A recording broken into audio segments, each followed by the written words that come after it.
you've actually just taken your responsibility and you've thrown it out the window.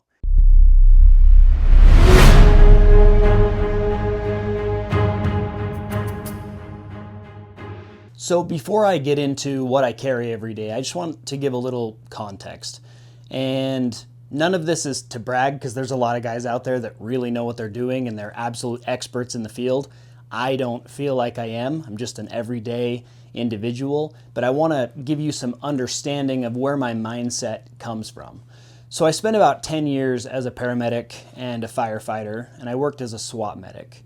And I design and program workouts for SWAT teams and some military guys.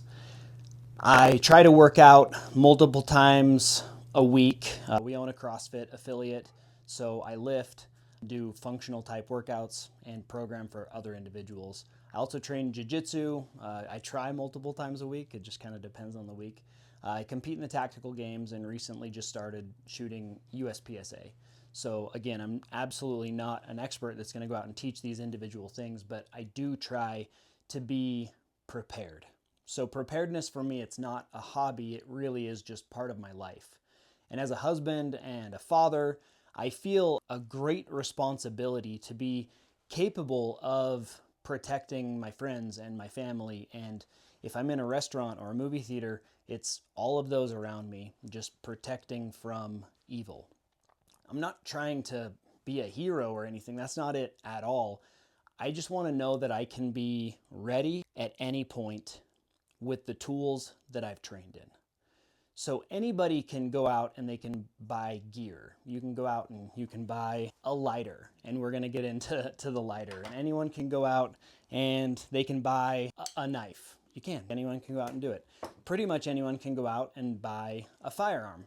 But not everyone who carries those things has the right mindset. So today I want to go through what I carry and maybe even just talk some real world situations, but more than anything, the mindset that goes behind all of those and when to use them, and more importantly, when not to.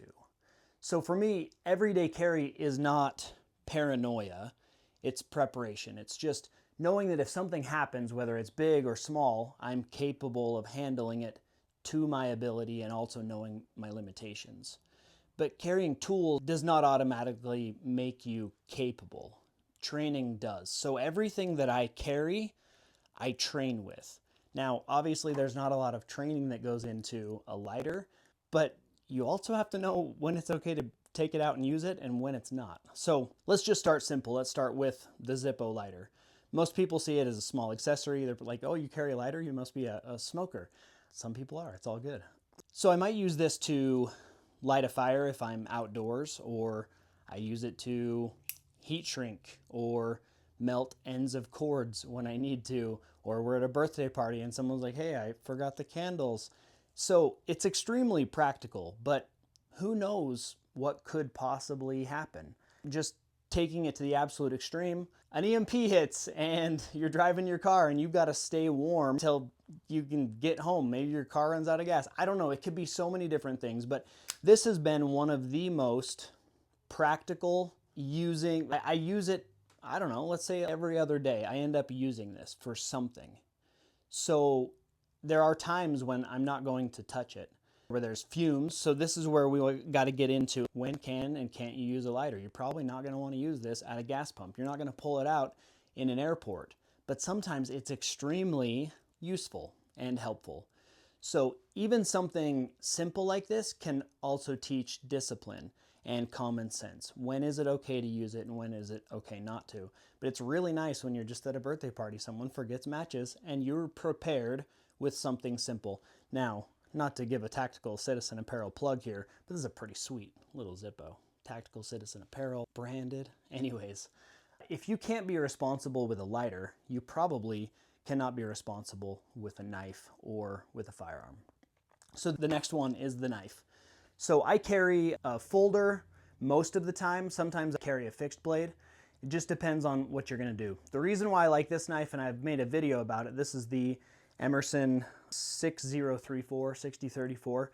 It has the Kershaw with an Emerson hook. So I can pull it out of my pocket and this hook grabs onto my pants and it deploys out like that. So very quick deployment. So a knife is a utility tool before anything else. So I use it to open packages and cut rope or tape or trimming materials, making repairs. Yesterday I used it to help sight in an optic because I had forgotten some tools. That's my bad. See, we're trying to be prepared and I just forgot tools to actually sight in a gun. But emergency cutting, just removing strings on your clothes, whatever it is, those are real life reasons to carry a knife. That's what you're going to use them for 99.9% of the time. But I've also taken knife self-defense courses and I train with it. I'll be honest, I feel a little weird in my house, but I'm by myself, no one watching, training with a knife because I don't want to feel overconfident. I want to feel the opposite. I want to feel extremely confident knowing that I train, and the more I understand the knife, I can limit myself on my ability. I know when to pull it out and I know when not to. A knife is a defense tool when you have to escape an impossible situation and someone's actively trying to harm you at close range. And that's it. You're never gonna use this to intimidate someone. And I don't wanna get too political in these videos because I'd actually like people to continue to watch them on YouTube and have it go out to people. And I know if you get too political, YouTube gets crazy, but there was an individual that got shot by ICE, and whether you're on the left or the right, whatever, the thing is, there are situations when you can pull out your everyday carry and use them, and there are situations when you just don't. So the fact that you had a protester that was exercising their Second Amendment right, that's great. I am all for people carrying. But if you're at a protest with law enforcement around and somehow your firearm gets brandished, you're showing that you have one, you've actually just taken your responsibility and you've thrown it out the window. You've just intimidated a law enforcement individual, or really any, and you haven't done your duty anymore. That is a tool that's only used when it's needed, that should only be used when it's needed. So there is great responsibility here. You're not just gonna carry a knife and then pull it out to try to scare someone or something stupid like that. It's not to escalate a situation. Everything that I carry is actually to de-escalate a situation. So you're going to use equal or greater force against a life-threatening situation. But anyways, like little rant, there is huge responsibility in carrying this stuff. So essentially we're not trying to hurt your pride. We're trying to help you to train to the ability of being so confident that you probably never need to pull these tools out. So like I said, a little rant there. I'm not gonna pull this out in crowded public spaces where drawing the blade or the firearm creates more danger than it solves. That's not why we carry. And the more skilled that you become, the more selective you're going to be about pulling out a knife or a lighter or a firearm. So let's get into the firearm. And then if I remember, I'm gonna tell you a quick story about Jiu-Jitsu and training and how that can help us. So this is probably the most misunderstood tool that the everyday person could possibly carry. Now, if you're watching this video and you care about everyday carry, this part's probably not for you. So some people think that you're carrying a firearm to be tough and to win arguments and carrying it to escalate a situation, and that is far from the truth. A firearm is absolutely the last resort tool for very specific situations. It's a lethal threat to your home or an unavoidable attack in public or in your car. Someone has assaulted you and going to use deadly force. Maybe you're in your vehicle and they're trying to force their way into your vehicle to do imminent harm to you. And then you have the responsibility to protect yourself and others when the intent is to harm you. Even then, I would go further and say you need to use verbal de-escalation skills whenever possible. But if you carry a gun, you need to know the responsibility and the consequences that are there. There are legal consequences, possible moral consequences, and life-altering consequences for sure. So because I train because if the day ever comes that I have to use it, I want to know that I was as trained as absolutely possible to be able to use the tool as intended. And honestly, the goal is to avoid ever needing it. So everyday carry is just, it's extremely important to me, the story. So I have a friend, and he is an awesome dude. So we had been doing jiu-jitsu for about probably 2 years. And he said, Tyler, the other day I was driving and I accidentally cut somebody off, and they freaked out. They followed me, and I stopped my car.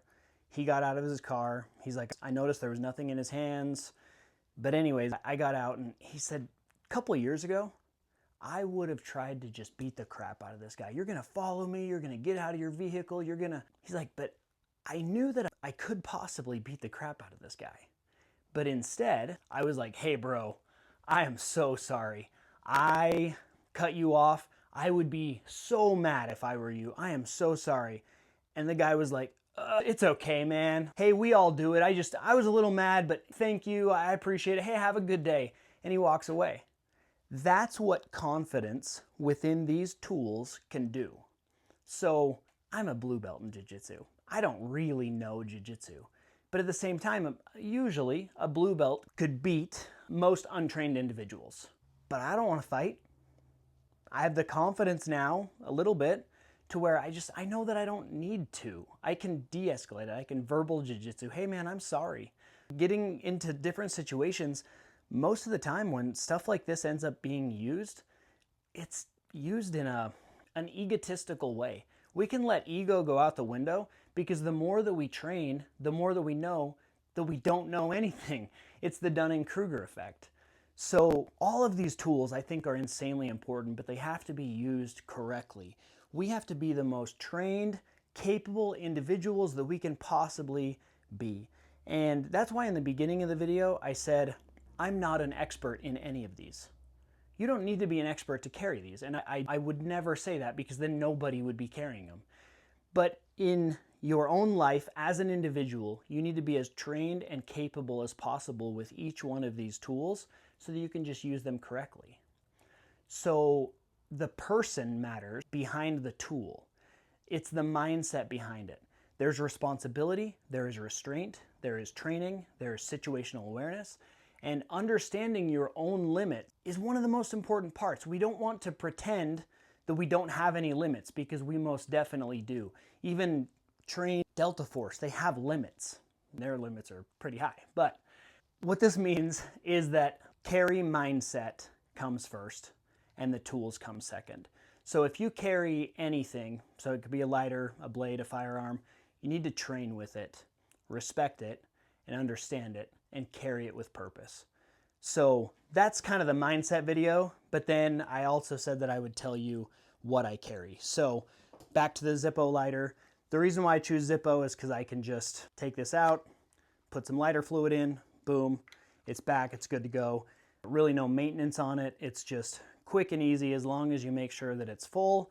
You can, I guess that one took 3 lights, but it'll light. It's safe, it's effective. I didn't bring the fixed blade out with me, but like I said, Kershaw with an Emerson hook. When I made the video review on this, someone got on and said, I like that, but here's what I carry. And that's what's great. You can carry what you need and what you've trained with and what you understand. So I do enjoy this knife. And knives now, a nice knife, they're really expensive. I believe when I bought this, it was 30 bucks. I think now, I looked it up the other day, it was maybe 65 or 70. But still, it's a blade that you're probably never gonna have to buy another one. Next is the firearm, but let's start with the holster. I love Teton custom holsters. They have always treated me right, very quality products. I actually went in and brought this to them. You don't need to do that. You can just hop on their website and order. But I wanted to make sure that it was just a good fit. I wanted to see his operation. And Bryce over there, man, that's a good place. I would definitely suggest you hop on and look at their products. So I like to carry, now I didn't bring multiple magazines out or anything, but I wanted to show you the sidecar. I like to carry low, so I set the clips pretty high up on the holster so that it can just sit really low. The more belly you have, the more you've got to figure out how to keep this concealed. So I don't really have much of a belly right now. I have in the past, but right now I'm doing pretty good. But I still like to carry it really low. I like the sidecar, so SIG P365. When it's in my pants, it's easy to deploy, but I like that. I like the retention, the friction on it. So I carry a SIG P365 Legion. I've made a video on it. It's actually my best performing video, which is pretty sweet. I've got a Surefire light on it, just in case, because situations, I don't know. Maybe it's a movie theater and it's dark. Maybe it's my house in the middle of the night. Just get familiar with it. I will tell you just what's wrong with this right now. I don't have co-witness sights. They're too low. So when I pull up, sure hoping my red dot is on and working because I don't have co-witness sights. That's my bad. I need to make that happen. So knowing your equipment. I like the 17 rounds. I keep one in the chamber. That's very important to me. But you need to know how to safely carry one in the chamber. And then 17 rounds, that is a lot of rounds, but I don't know what situation is going to arise, so I like to carry an extra magazine. It's there. I'm continuously and always, probably twice a week, maybe 3 times a week, but let's just say 2 to err on the side of caution. I'm practicing mag changes. It's important. So I appreciate you guys watching. This is one of the longer videos that I've done, but it is a very important subject to me. I appreciate you guys. It's really cool seeing just the organic growth. And you're like, growth, what are you talking about? You have 80 followers. I don't even care, because out of those, it's been so cool to have people reach out and go, hey, I have a question about this Huxworks silencer. And it's just cool to individually go in, send pictures, videos, email people, and they get actual help. So it's really cool. I appreciate the comments, the likes. There's only been 2 super negative comments, so I appreciate it, guys. Not the negative comments, I appreciate the positive ones. So again, thank you so much. Hope you guys have a great day. Conceal carry what you're comfortable with, and then train the crap out of them.